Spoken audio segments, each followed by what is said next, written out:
1% of the total cases the U.S. justice system handled uses the insanity plea.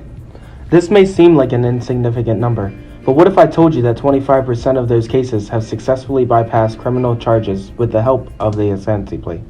And we're not just talking about small misdemeanors, but actual murders. So here's the big question. Should the insanity plea still be an option for defense, or should it be removed completely? After this video, you can decide. Judge Luttrell said, "You are responsible. You may have impulses, but you chose to do evil. You made the choice to kill." Our first case, Steven Steinberg. In 1981, Scottsdale, Arizona, a man named Steven Steinberg was found not guilty after claiming he had been sleepwalking while he stabbed his screaming wife 26 times in the chest. He was able to walk away scot-free from a murder conviction, even after confirming he in fact did kill his own wife. Steinberg walked away free of punishment with the help of the insanity plea. Some wonder, why did he murder his wife? And why was the murder so violent? Yet none of these questions will ever be answered because he escaped a life of imprisonment with the use of the insanity plea. Case 2. Lee Robin.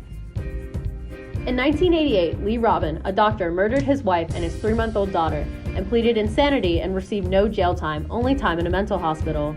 Once again, a fatal crime that went without consequence because the defendant successfully pled insane.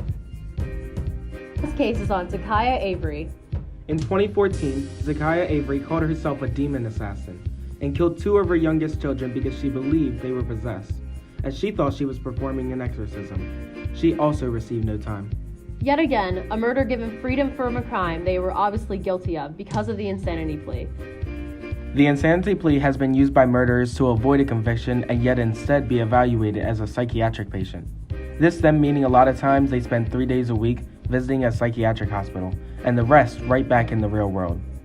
Without any reprimand, we have murderers who live amongst us, some in different states.